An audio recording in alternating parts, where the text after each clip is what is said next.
carta que Paulo escreveu aos Romanos. Aleluia.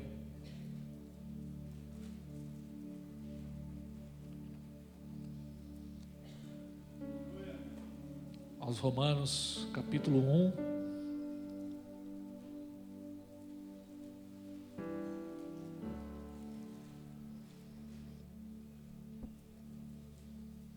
Verso 16, amém? Glória a Deus.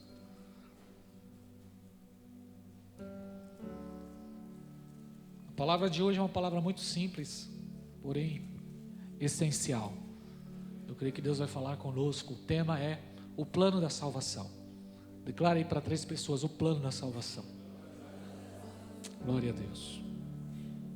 Diz assim: porque não me envergonho do evangelho, pois é o poder de Deus para a salvação de todo aquele que crê, primeiro do judeu e também do grego. Vou repetir mais uma vez: porque não me envergonho do evangelho, pois é o poder de Deus para a salvação de todo aquele que crê. Vamos declarar juntos? Olha aqui para as telas, 1, 2, 3.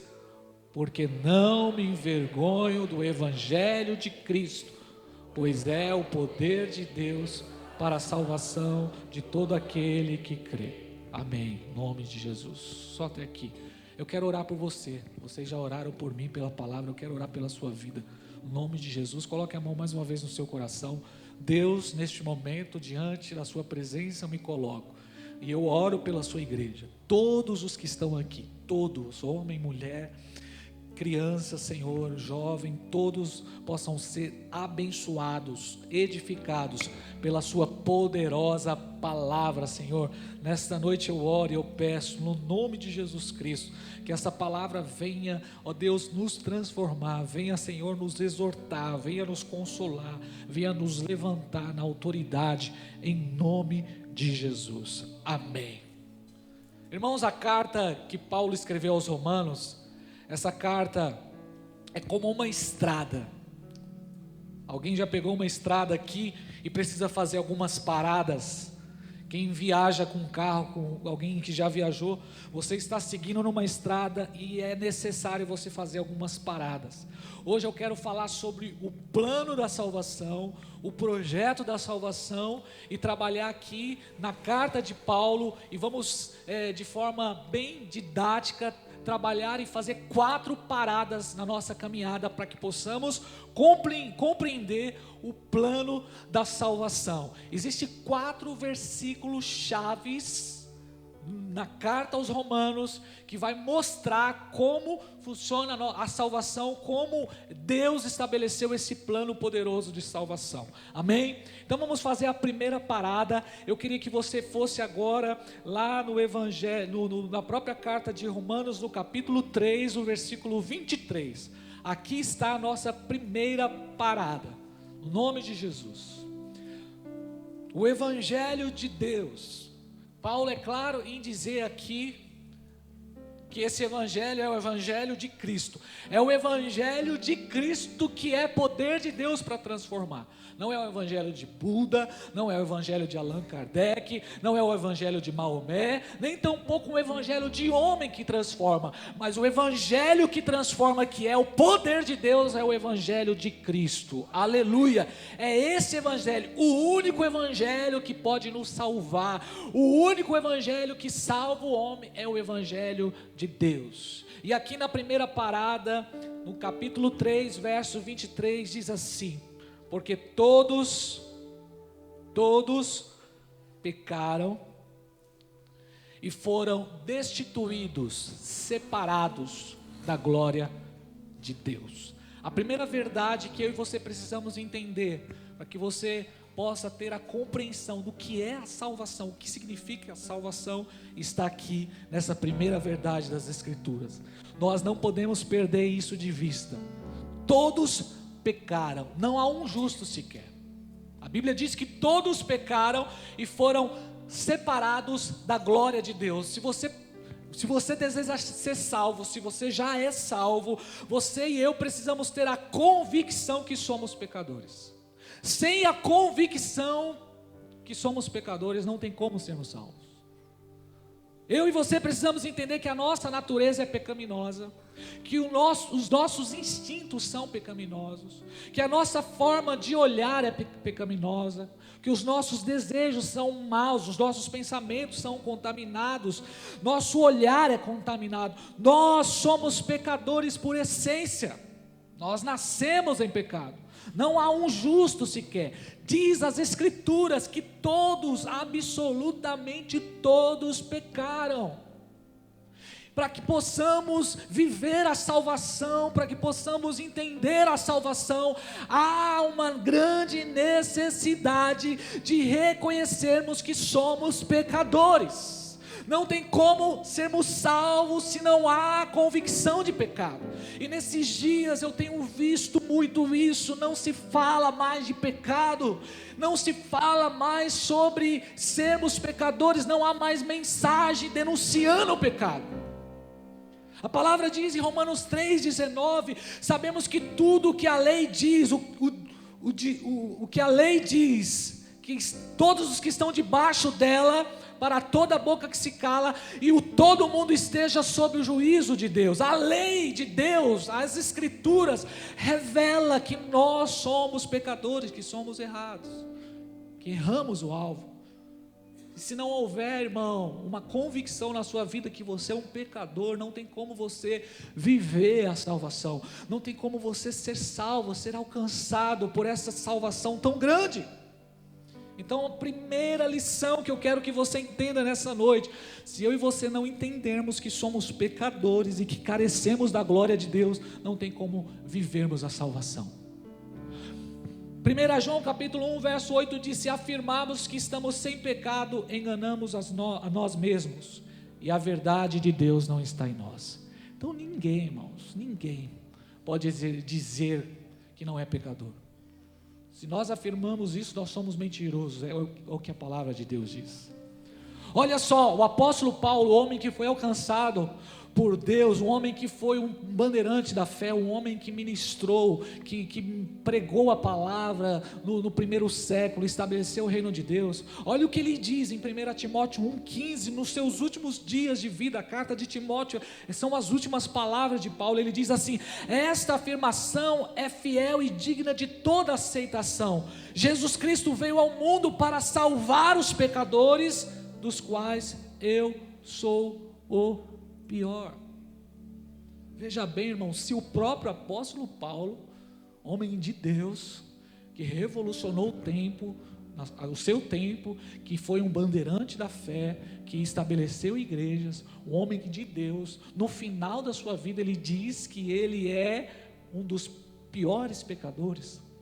Se não houver essa convicção de pecado, não tem como nós vivermos a salvação. Se não tivermos essa convicção que nós somos pecadores, não tem como sermos alcançados pela maravilhosa graça de Deus. Houve um momento na vida de Davi que Davi pecou. Eu queria que você parasse um pouquinho o livro de Romanos e fosse lá para o Salmo 32 comigo. E vamos ler o que Davi fala sobre a sua condição de pecador. Salmo 32, do versículo 1.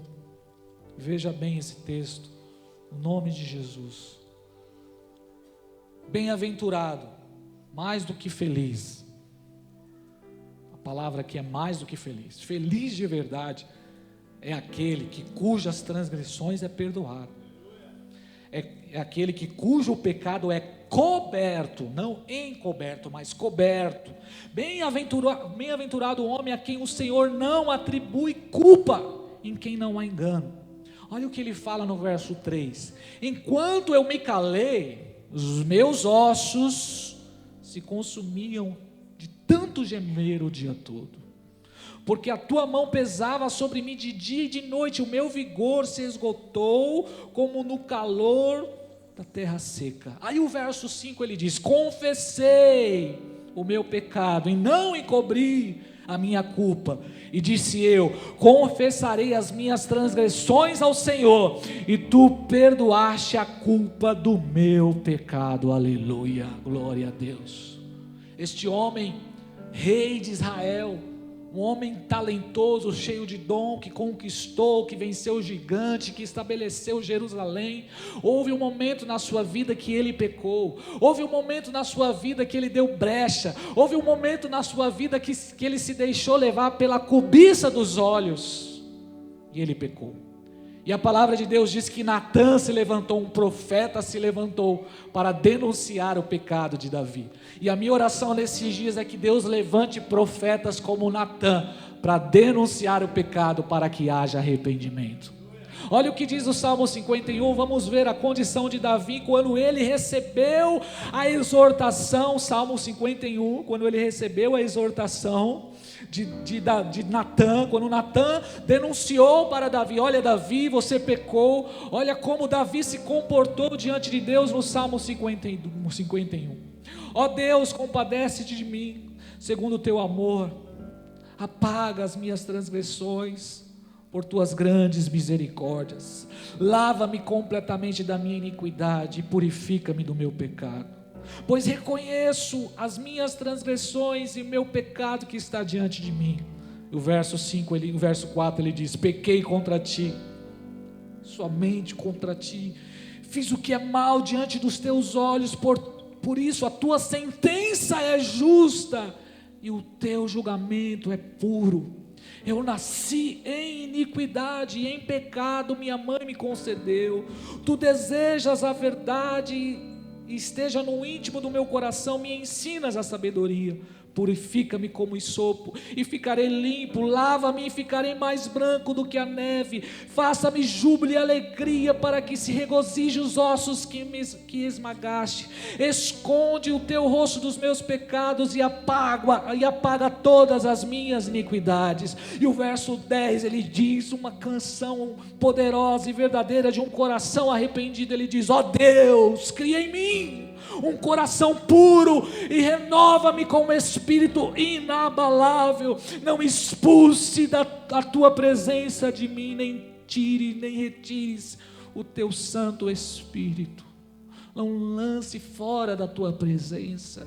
Davi, ele poderia muito bem chegar diante de Deus e dizer: Senhor, não tire o reinado de mim, não tire o direito de ser rei, não tire as riquezas. Mas Davi valorizava o Espírito Santo, valorizava a salvação, ele valorizava a obra que Deus fez nele, resgatando ele. Por isso ele se coloca diante de Deus com o coração arrependido, e ele diz: Senhor, não expulse-me da tua presença. É necessário termos a consciência, meu irmão, que os pecados que nós cometemos nos afastam de Deus. É necessário termos a convicção que se pecarmos, nós estaremos separados da glória de Deus. O próprio texto que nós lemos em Salmo diz que muitas vezes, por nos calarmos, nós estamos enfermos. Quantas pessoas estão enfermas na alma, quantas pessoas estão enfermas nas suas emoções, porque não têm confessado o seu pecado diante de Deus, têm encobrido o seu pecado diante de Deus. Mas nesta noite, em nome de Jesus Cristo, em nome do Senhor Jesus, eu declaro para você: confessai os seus pecados ao Senhor, porque todo aquele que confessa e deixa alcança a misericórdia. Aleluia! No verso 12 ele diz assim: restitui-me, Senhor, a alegria da tua salvação. Meu irmão, se nós vivermos uma vida em pecado, nós não teremos a alegria da salvação. A minha oração nesses dias é que Deus venha trazer de novo a alegria da salvação, se alegrar na salvação, se alegrar na cruz de Cristo, se alegrar naquilo que Ele fez por nós. Aleluia, louvado seja Deus. Minha oração é essa, irmãos. Estamos tristes demais com coisas terrenas, estamos tristes demais com tantas coisas que estão nos acontecendo, mas não há dentro de nós a alegria da salvação. E a minha oração é que Deus venha restituir a alegria da salvação. Que haja, irmãos, que haja esse entendimento, essa convicção dentro de nós: eu preciso ser salvo porque eu sou um pecador, eu sou um miserável pecador. que sou carente da misericórdia de Deus. A igreja antiga, ela falava mais sobre isso. Se você ler os louvores da harpa, se você analisar os louvores, existia essa verdade. No louvor 15 fala sobre a conversão. Ó, com cego eu andei e perdido vaguei, longe, longe do meu Salvador. E no refrão ele diz: foi na cruz, onde um dia eu vi meus pecados castigados em Jesus. Foi na cruz, onde um dia, a alegria da salvação, irmão. Aleluia. Foi ali pela fé, e agora me alegro em... Precisamos nos alegrar com a salvação, irmãos. Longe do Senhor, no caminho de horror. Por Jesus não perguntava: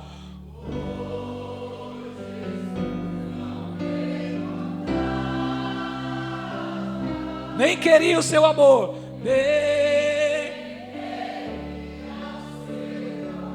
vou deixar você cantar o refrão, aleluia. Ó, porque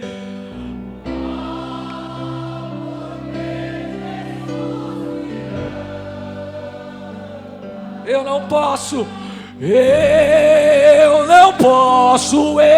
explicar, mas a ti também, pois desejas.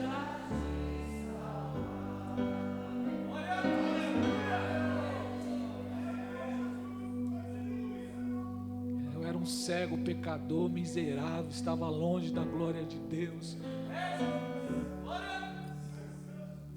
Há necessidade de convencimento de pecado para que você receba a cura. Tem pessoas que estão enfermas nas suas emoções porque estão encobrindo o pecado, mas nessa noite o Espírito Santo está falando para você: confesse os seus pecados ao Senhor e você receberá a cura. Não dá mais para vivermos uma igreja que vive encobrindo o pecado.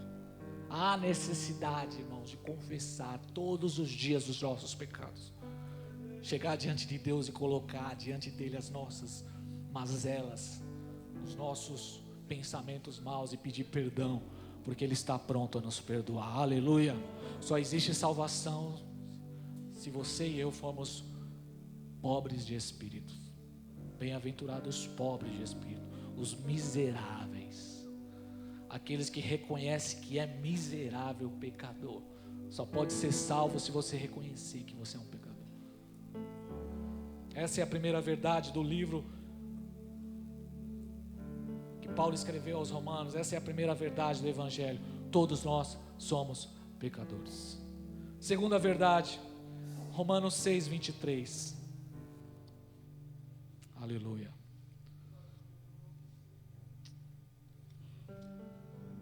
O Espírito Santo de Deus está nessa casa. A segunda verdade é, verso 23, a consequência do pecado. Porque o salário do pecado é a morte, mas o dom gratuito de Deus é a vida eterna em Cristo Jesus, o nosso Senhor. A segunda verdade é a consequência do pecado, a malignidade do pecado. O pecado é maligno, é perverso, e a consequência do pecado é a morte. Qual é a consequência do pecado? A morte, e a morte espiritual. É o que a Bíblia diz. Estávamos mortos em nossos delitos e pecados. O pecado gera morte, irmãos. O pecado é a raiz de todos os males que vemos ao nosso redor. Quando você olha a sociedade que vivemos hoje, o caos, a desordem que vivemos hoje nesse mundo, a desigualdade que vivemos hoje, é consequência do pecado. O pecado é uma lepra, o pecado veio para contaminar a raça humana. E a Bíblia diz que a recompensa, ou seja, a consequência do pecado é a morte. E todos nós, por consequência do pecado, temos um prazo de validade. Todos nós nascemos e deveremos morrer. Todos aqui, todos nós teremos que enfrentar a morte. Agora, o que eu quero trazer para você nessa noite é que se o ser humano morre por consequência do pecado, e se ele não passar por um processo de vivificação na sua vida espiritual, se antes de morrer, se antes dos seus olhos descer à sepultura, você não passar por um processo de vivificação, de ressurreição espiritual, o que vai acontecer com você é o dano da segunda morte. O que acontece é a consequência de morrer eternamente. É o que a Bíblia diz. Aquele que não foi salvo em Cristo Jesus, ele terá o dano da segunda morte. A consequência do pecado é a morte. Morrer espiritualmente, viver eternamente em destruição. Por isso eu quero dizer para você nesta noite: só há salvação se você reconhecer que o dom gratuito de Deus é quem traz vida eterna para você. Se o pagamento do pecado é a morte, se o salário do pecado é a morte, e esse salário é mau, é maligno, em contrapartida, o dom gratuito de Deus é quem traz a vida eterna. Deus nos presenteou com a vida eterna. Deus nos presenteou com a vida eterna. Irmão, acorda, irmão, desperta. Irmão, existe salvação, e o que iremos fazer? Hebreus 2:3, diante de tamanha salvação, como iremos negligenciar tamanha salvação? O dom gratuito de Deus é presente de Deus, a salvação, irmão. Então eu quero que você entenda nessa noite que a consequência do pecado é a morte. Se continuarmos vivendo em pecado, em prática do pecado, o que vai causar nas nossas vidas é morte, e morte espiritual, afastamento eterno de Deus. Mas a boa notícia do Evangelho é que o dom gratuito de Deus, que nos traz vida eterna, irmãos, você não precisa pagar, porque o preço já foi pago. Nós não precisamos pagar, o preço já foi pago. Ter comunhão com Deus, ser purificado pelo sangue de Jesus, ser templo e morada do Espírito Santo, ter a certeza do nome escrito no livro da vida, receber alegria, paz. Só Jesus pode dar isso, aleluia. Então entenda isso nesta noite, no nome de Jesus. A segunda parada aqui é a consequência do pecado, a consequência de viver uma vida longe de Deus. A Bíblia fala sobre o inferno.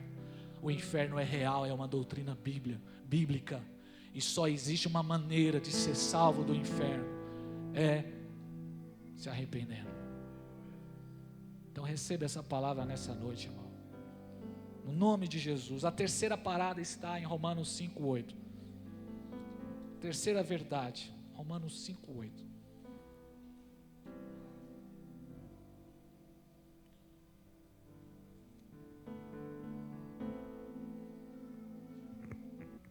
Boa notícia está aqui.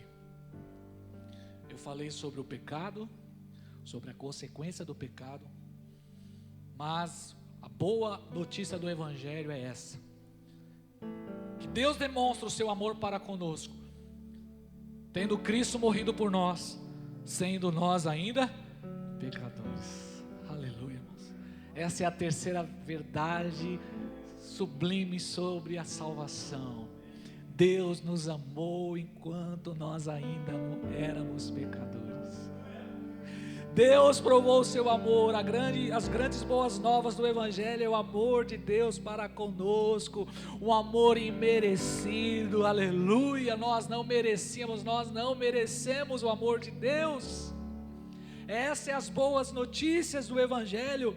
Ele próprio, Deus, o seu amor é um amor exclusivo de Deus, porque ninguém tem a capacidade de amar desse jeito. Só Ele pode amar dessa forma. Ninguém tem condições de amar dessa forma, porque Ele provou o seu amor para conosco quando nós ainda éramos pecadores. João tenta explicar o amor de Deus em palavras em João capítulo 3, verso 16, o texto mais publicado no mundo, mais de 4 bilhões de publicação sobre o texto de João capítulo 3, verso 16, irmãos, o texto mais conhecido da Bíblia, que é o centro da Bíblia, que diz que Deus amou o mundo de tal maneira que deu seu Filho unigênito, para que todo aquele que nele crê não pereça, mas tenha a vida eterna. João não conseguiu explicar o amor de Deus em palavras, por isso que ele se expressou dessa forma, dizendo: Ele amou de tal maneira. Não há como explicar o amor de Deus, não tem como, é um amor incondicional. Nada que você fizer vai mudar o amor de Deus para com a sua vida, nada que você fizer vai mudar o amor de Deus. Deus ele nos ama apesar de nós mesmos, irmãos. Deus ele não te ama porque você serve na igreja, Deus não te ama porque você deu dízimo, Deus não te ama porque você é especial, Deus não te ama porque você sabe tocar, Deus não te ama porque você sabe pregar, Deus não te ama porque você vai à igreja, porque você é bom, porque você é especial. Não, Deus te ama porque Ele é amor, Ele é amor. Apesar de nós mesmos, Ele nos ama. E a maior prova do amor de Deus para conosco é Ele ter enviado Jesus, Cristo ter morrido por nós quando nós éramos pecadores. A causa do amor de Deus não é você, mas é Ele mesmo. A causa do amor de Deus não é você, não é porque nós somos especiais, é porque Deus é amor. Antes que houvesse sol, antes que houvesse estrelas, antes que houvesse o céu, a terra, antes que Ele criasse o universo, antes de ter criado todas as coisas, Deus já te amava, porque o seu amor é eterno. O amor de Deus não tem mudança, Ele não muda. O amor de Deus é incondicional, meu irmão. Por isso que Paulo diz em Efésios sobre as dimensões do amor de Deus. Paulo ele começa a falar que nós precisamos entender as dimensões do amor de Deus, a largura do amor de Deus, a altura do amor de Deus, a profundidade do amor de Deus. Quando Paulo diz isso, Paulo está querendo dizer: o amor de Deus é tão longo que ele alcança desde o primeiro homem que já existiu nesta terra até os homens que estão nos confins da terra. O amor de Deus é tão largo que Ele alcança todas as raças, todas as tribos, todas as línguas, todos os povos, em todos os tempos. O amor de Deus é tão profundo que Ele é capaz de ir no abismo, no poço de lama de pecado, e Ele alcança o pecador, porque o amor de Deus é imensurável, é incalculável, é incondicional, é tão profundo, é tão imenso, e nada pode nos separar do amor dEle. Nada pode nos separar do amor de Deus, meu irmão. Ele é tão largo que alcança os perversos. É tão profundo o amor de Deus que alcança os homens mais terríveis. Os homens mais terríveis dessa terra são alvos do amor de Deus. Já parou para pensar nisso? Os homens mais terríveis dessa terra, estrupadores, prostitutas, os publicanos, todos são alvos do amor de Deus. Ele amou o mundo todo de tal maneira que deu o seu Filho unigênito. Você é alvo do amor de Deus. Você é alvo do amor de Deus. Ele te ama tanto que Ele te trouxe aqui nesta noite. Ele te ama tanto que Ele está cuidando de você. O amor de Deus te alcançou, aleluia! Somos alvos do amor de Deus. Nada pode nos separar do amor de Deus. Uma circunstância não pode te separar do amor de Deus. Uma crise financeira não pode separar do amor de Deus. Uma decepção não pode te separar do amor de Deus. Uma luta com enfermidade não vai te separar do amor de Deus. Uma luta no casamento não pode te separar do amor de Deus. Uma crise dentro da igreja não pode separar do amor de Deus. Uma luta no mundo não pode separar do amor de Deus. Nem a altura, nem a profundidade, nem as coisas que estão por vir, nem a morte, nem a vida. Nada pode nos separar do amor de Deus que está em Cristo Jesus. Louvado seja Ele. Você pode aplaudir e glorificar a Deus pelo seu amor.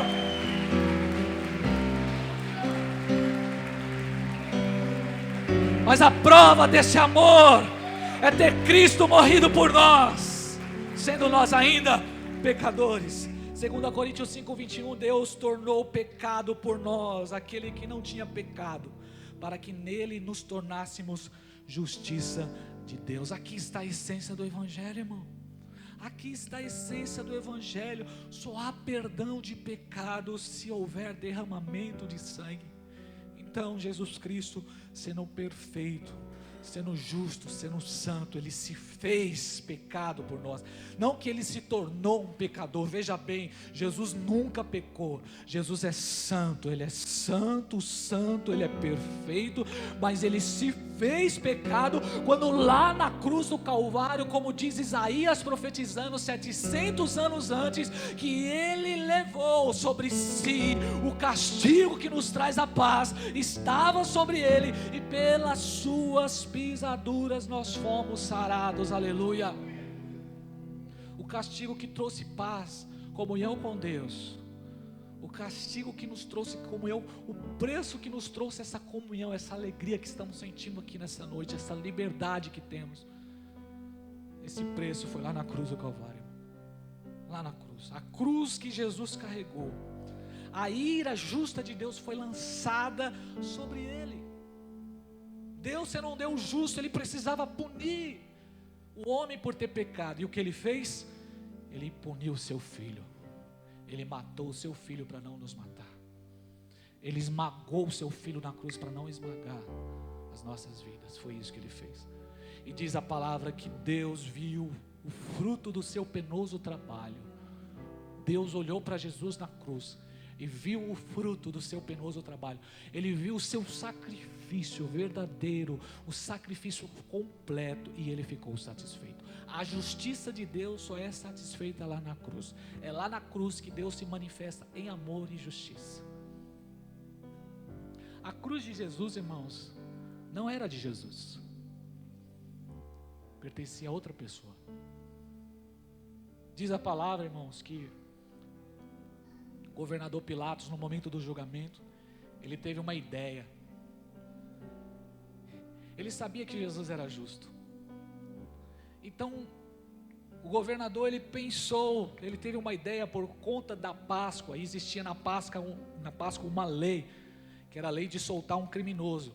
O que acontece hoje aí, essas saidinhas que a gente vê, eu não entendo muito bem essa lei, por que ela existe. Essa lei da saidinha, que tem todos esses problemas. Era o que acontecia lá, uma lei. Na tradição, lá em Roma, tinha uma tradição, um costume, que no momento da Páscoa se soltava um criminoso. E a Bíblia diz que ali estava Barrabás, aquela cruz que foi preparada, não foi para Jesus, foi para Barrabás, um homicida, um homem que havia cometido crimes. Aquela cruz foi feita para ele, Barrabás, junto com três pecadores, três pessoas que foram condenadas à crucificação. Estava tudo certo na Páscoa. Os três seriam crucificados ali, os três. E a cruz do centro, ela foi feita com as medidas de Barrabás, não as medidas de Jesus. Aquela cruz não era de Jesus. Então o Pilatos, ele resolveu lançar para o povo. Ele achou que poderia resolver o problema dele. Então ele lança essa proposta para aquela multidão. Ele diz: como de costume, na Páscoa, nós temos como costume soltar um criminoso. Então ele trouxe, traga-me aqui o criminoso do centro. O que estava no centro era o principal, irmão. A cruz do centro era a cruz do principal, aquele que tinha feito mais crimes, um homicida estava ali. Então ele teve a ideia, e ele lançou essa ideia, e ele lançou para as pessoas ali: quem vocês querem que eu solte? Barrabás, homicida, pecador, ladrão, adúltero? Ou vocês querem que eu solte Jesus? Quem vocês querem? E ele foi surpreendido quando o povo começou a gritar: solte Barrabás e crucifica o Jesus. Irmãos, aquela mesma multidão que gritou solte Barrabás e gritou crucifica Jesus, era a mesma multidão que uma semana antes, logo no começo da festa da Páscoa, quando Jesus estava entrando em um jumentinho, quando Jesus estava entrando em Jerusalém, saindo da casa de Marta e Maria de Betânia, indo para Jerusalém para a Páscoa, sentado no jumentinho, Jesus foi recebido ali em Jerusalém com uma multidão, gritando, hosana, bendito que vem em nome do Senhor. Uma mesma multidão, essa multidão uma semana antes estava gritando, hosana, hosana nas alturas. Sabe o que significa hosana? Essa palavra significa no latim e no hebraico, salva-nos, te imploramos, salva-nos nas alturas, leva as nossas orações a Deus. É isso que significa esse pedido, essa declaração que eles fizeram ali, hosana. Eles estavam gritando, salva-nos, salva-nos. Eles estavam gritando, salva-nos, imploramos, Senhor, que o Senhor nos salva. Mas depois de uma semana, logo lá diante do Pôncio Pilatos, diante daquele tribunal, logo eles estavam gritando, crucifica Jesus. Mas não há como explicar isso. Só haveria uma forma daquela multidão ser salva, se Jesus verdadeiramente fosse crucificado. Então, de uma forma inconsciente, eles estavam gritando, crucificam, crucificam, porque só há salvação se houver derramamento de sangue, se o Cordeiro for crucificado. E lá na cruz do Calvário, lá no Monte Gólgota, o lugar mais sagrado do mundo, o lugar mais santo do mundo, no lugar que era maldito, ali no lugar que era de maldição, de pecado, horrenda coisa era ser crucificado na cruz. A pessoa que era crucificada na cruz, ela estava vivendo o ápice da condenação. Havia condenação de morte perpétua, de prisão perpétua, de açoite, havia condenação de decapitação, mas morrer na cruz, irmãos, era a morte mais terrível, mais cruel que havia naqueles dias, e Jesus Cristo fez isso por nós, e ali ele se expôs, ele renunciou à sua glória, ele deixou o esplendor, ele deixou os céus, os anjos, as miríades celestiais, se fez carne, ele veio nesta terra, e ele se sujeitou, se humilhou, se esvaziou ao ponto de ser crucificado na cruz. Se você não entende, irmãos, o que é a crucificação, o crucificado ele ficava horas pendurado, depois de ter sido açoitado. Jesus ficou ali nu na cruz, ele estava nu na cruz, depois de ter sido açoitado por 40 chibatadas nas costas, de ter sido afetado do seu lado, de ter colocado uma coroa na sua cabeça. Jesus já estava ali há horas, quase 20 horas sem se alimentar, ele já estava na cruz, havia ali uma mistura de sangue, suor, de urina, ele se expôs ao ponto de sujeitar a maldição, como diz Gálatas 3:13, maldito todo aquele que for pendurado na cruz, no madeiro, e tudo isso ele fez por amor de nós, por amor das nossas vidas. E aquele que entende a salvação, irmão, já não há mais nenhuma condenação. Lá na cruz do Calvário, como diz Colossenses 2:13, nós que estávamos mortos em pecados, na incircuncisão da carne, Deus o vivificou juntamente com Cristo, e Ele nos perdoou de todas as nossas transgressões, e cancelou a escrita de dívida, que consistia em ordenanças e que era contra nós. Ele removeu pregando na cruz, e tendo despojado os poderes e autoridades, fez deles espetáculo e público, triunfando sobre eles na cruz. O sacrifício de Jesus na cruz foi um sacrifício eficaz, aleluia. Tudo isso por amor das nossas vidas, tudo isso para que possamos desfrutar dessa verdade. Então não há salvação se não tivermos a consciência de que Deus nos amou. Não há salvação sem a consciência do Calvário, sem entender a cruz. A cruz é a mensagem mais poderosa que tem.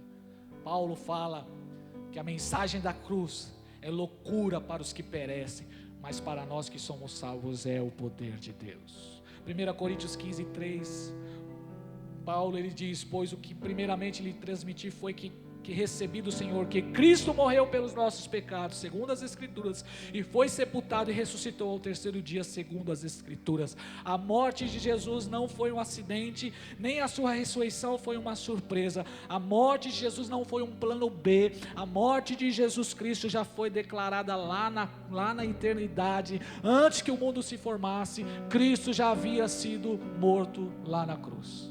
Mistério das Escrituras. A Escritura Sagrada, ela fala sobre a crucificação de Jesus, sobre o plano da salvação.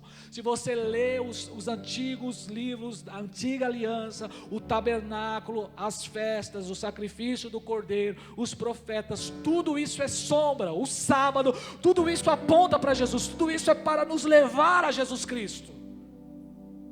Tudo isso, irmãos, Jesus e a sua morte na cruz é o centro da Bíblia Sagrada. É a mensagem central das Escrituras. Ele morreu como diz as Escrituras e ressuscitou como diz as Escrituras. Essa é a terceira verdade que eu quero que você anote na sua Bíblia.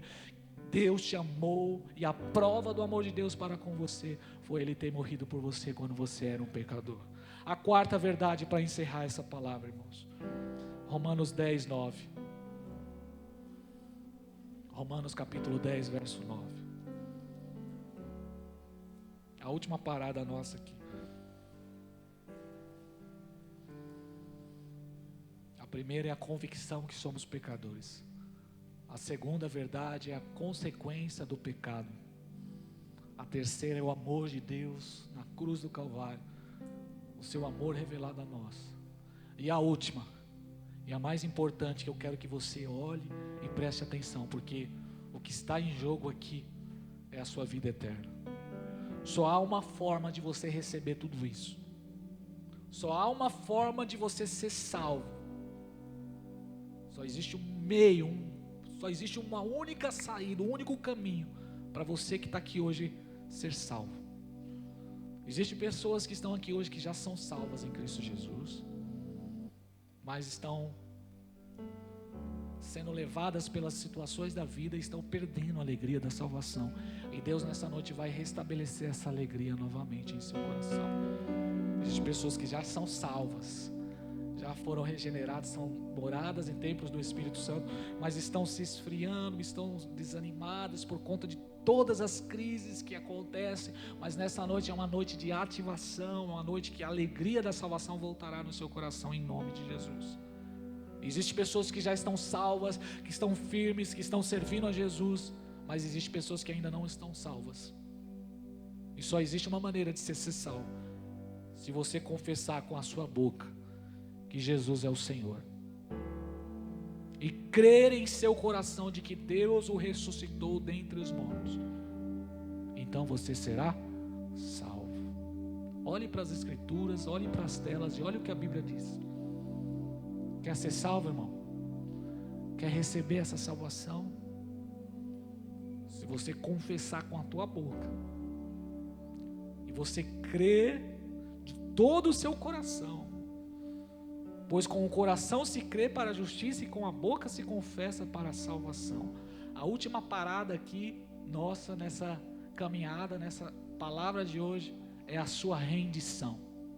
Só pode ser salvo aquele que se render, aquele que crê. E crer, irmãos, não é só acreditar.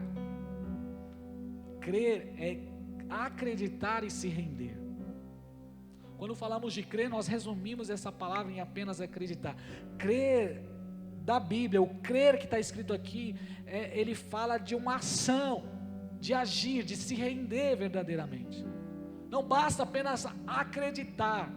Tem pessoas que acreditam, eu acredito que Deus enviou Jesus, mas não basta só acreditar, você precisa crer, e o crer vai gerar em você uma rendição, vai encher o seu coração de buscar a Deus, e o seu coração será cheio dessa confissão, dessa rendição. Então a sua boca vai confessar isso, você não terá vergonha, você terá alegria de confessar: Jesus Cristo é o meu Senhor, não só dentro da igreja, mas em todos os lugares por onde você andar, você vai declarar: Jesus me salvou, Jesus me libertou, eu era um pecador e Jesus mudou a minha vida, eu sou salvo em Cristo Jesus. O crer, irmãos, aqui fala de uma confiança. Não apenas acreditar, não basta apenas acreditar, não basta dizer eu acredito. Irmãos, eu posso dizer assim, eu acredito que essa água vai matar a minha sede, eu posso declarar isso, mas só eu declarar isso não vai fazer com que a água venha matar a minha sede. Eu tenho que acreditar, mas eu tenho que agir. Eu acredito que quando eu tomar essa água, eu serei satisfeito nela, ela vai matar a minha sede. Agora, se eu ficar com os braços cruzados aqui, não experimentar essa água, não vai acontecer nada, porque acreditar somente não é suficiente. Acreditar e dizer, não, eu acredito em tudo isso que você pregou, pastor, mas se não houver uma reação, uma ação, se não houver uma rendição, uma confissão, não tem como você estar dentro desse plano de salvação. É o filho, é como eu chegar no meu filho Mateus e dizer assim: Mateus, você acredita que o pai vai te pegar? Ele está lá em cima e eu grito: Mateus, você acredita que o pai vai te pegar? Então pula, Mateus. Eu não. Agora quando o filho acredita, ele diz: sim, pai, eu acredito. Então pula, Mateus, se renda, Mateus. E ele se lança. Você só será salvo se você se lançar para Deus, se lançar. Você pode chegar em um restaurante, irmão, e dizer assim: eu acredito que aquela picanha, que aquele arroz vai matar a minha fome. Mas só acreditar não será suficiente. Você tem que acreditar e você tem que chegar até a mesa onde está ali, ou até o garçom que está ali, ou aquele atendente, e dizer: eu quero essa carne, eu quero esse prato, porque eu acredito que ao comer esse prato eu serei satisfeito, a minha fome será satisfeita, eu serei alimentado. Da mesma forma é a salvação. Você precisa acreditar, mas você precisa confessar, você precisa levantar a sua mão, você precisa se render, você precisa declarar isso de todo o seu coração, que Cristo morreu por você, e confessar Ele como o seu Salvador. Somente dessa forma você será salvo. Confissão, irmão, rendição, confiança, acreditar de verdade, é o que Jesus está falando para você nessa noite. Acreditar de verdade. Se seu coração você tiver certeza e condição que Ele te salvou, e confessar isso para o mundo, irmãos, você será salvo. Será salvo. Esta noite é uma noite de salvação. Essa noite é uma noite de salvação. Eu te dei aqui nessa noite, irmãos, todos os motivos para você aceitar a salvação, para você se render a Jesus. Eu apresentei para você, eu não estou apresentando para você um produto, eu não estou querendo te convencer que esse produto é bom, eu não estou querendo apresentar para você: olha, compra esse produto, eu vou te dar algumas condições aqui, eu vou te falar como esse produto vai fazer a diferença. Eu não estou te vendendo um produto, irmãos, eu não estou vendendo, nós não estamos vendendo bênção aqui, nós não estamos vendendo milagre, nós não estamos aqui vendendo uma ferramenta que vai fazer você ficar rico da noite para o dia, como nós vemos aí na internet, lugares lotados de coach ali, a pessoa ensina uma ferramenta, vários passos para você ser bem sucedido, para você ser uma pessoa de sucesso. Nós não estamos apresentando nada disso para você. O que eu estou apresentando para você é a mensagem que vai trazer vida eterna para você, que vai te libertar do pecado, que vai te salvar do inferno. É essa mensagem que eu estou pregando essa noite. Eu te dei motivos aqui, eu estou apresentando para você motivos, razões o suficiente para você não desistir, para você não parar, para você não ficar desanimado, para você não ficar cabisbaixo. Eu estou te dando nesta noite razões para você se erguer, para você se levantar, para você se alegrar, para você celebrar. Jesus Cristo, Ele te amou, Jesus Cristo te salvou lá na cruz do Calvário. Ele te ama, Ele te ama, Ele nos ama. Ele nos ama, irmãos. Então nós não vamos perder tempo com ressentimento. Eu estou apresentando para você isso. O justo morreu pelos injustos. João 3,36, o último texto que eu leio. Quem crê no Filho tem a vida eterna.